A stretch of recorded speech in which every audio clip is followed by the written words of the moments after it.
Good morning, traders. It's Wednesday, November 2nd, 8:41 a.m., and here are your morning ideas.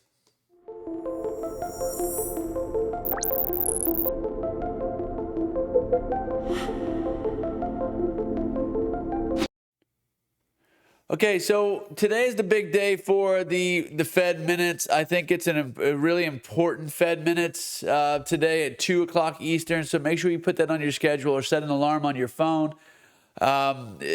This has been a main driver of the market. What's going to go on with the interest rates to try to keep the inflation under control? As many of you know, it's really been the drag of the market since the beginning of the year. You can see 2022 here. We've just kind of fallen from new highs down to just drugged all the way from 4,800 down to 3,500. I think was the low, somewhere around there, and we've rallied a little bit, but still in danger here based on what the Fed says today, and I guess a little bit lesser for what happens on Friday with the non-farm payrolls.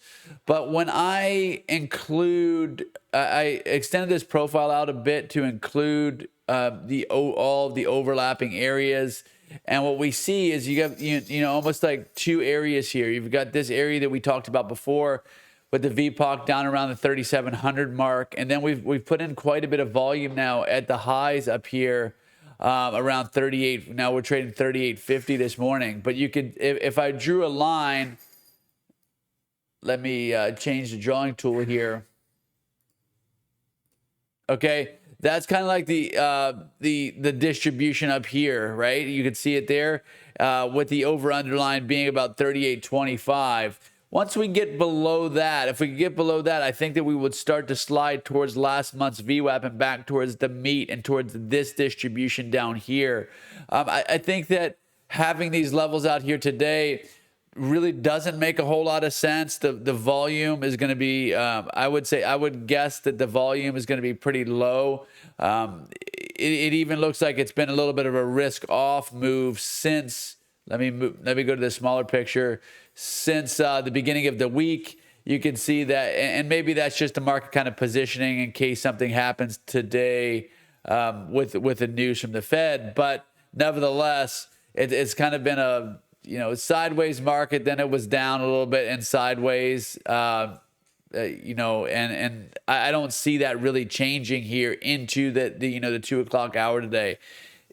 Sometimes we get a move where there's an anticipation of something that the Fed is going to do that hasn't been priced in already before the meeting minutes on Wednesday. I don't know that will happen today. Although the volume is 86%, I would expect this number to get lower as the day goes on into that 2 o'clock time. And then once the minutes come out and the Fed says what they're going to say about the interest rates, I expect to see some fireworks in the market, either propelling us back towards that 4,000 mark that I talked about earlier in the week, and go back to the big picture to show you.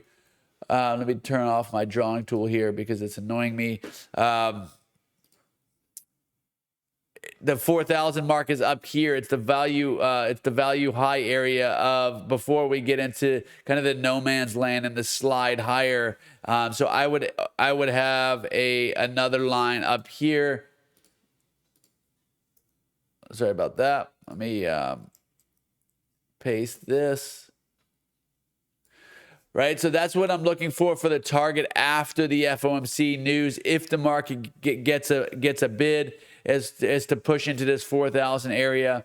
On the lower side, I think that if we break below 38.25, the target for me would be down here in the 3,700, 3,694 is approximately what the VPOC is down here. So these would be my two kind of areas that I would be looking to target after the minutes. Now, like I've said before many times, I don't trade the minutes. I don't try to time or guess what the Fed is going to say, or even for that matter, even if I knew what they were going to say, you don't know how much that's already been priced in or how the market will react to it. Okay, so for instance, if the market is priced in a 75 basis point hike again, and the market only does 25 basis points, well, that's still deflationary news. But since the market had priced in 75 basis points, maybe that means that the market goes up.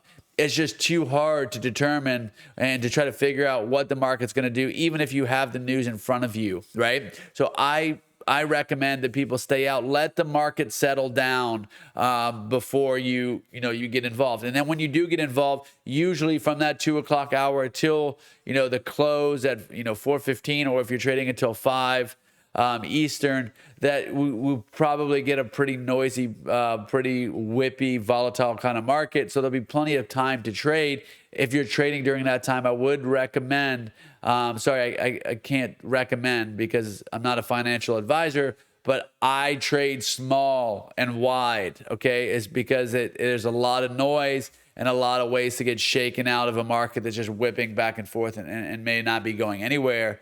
But whipping much more than usual. And the reason behind that is the order book is thinner, and it doesn't take as much volume to kind of push the market around that it usually does. All right. So that's it for today. Those are the areas I'm looking for. If the market likes what the Fed says, we'll probably bid up to this would be the target around 4,000, and then if the opposite side, 3690. 3695 to 3700 is where I'd be looking if the market were to get through 3825 here. In the meantime, I think that it will be sideways. It kind of be a slow trade, maybe with a little bit of a risk off drag into the minutes. Okay, set your alarm. Please don't be in the market if you're trading our accounts at 2 o'clock. It's just too risky to do that. So that's it for today, guys. Let us know if you have any questions.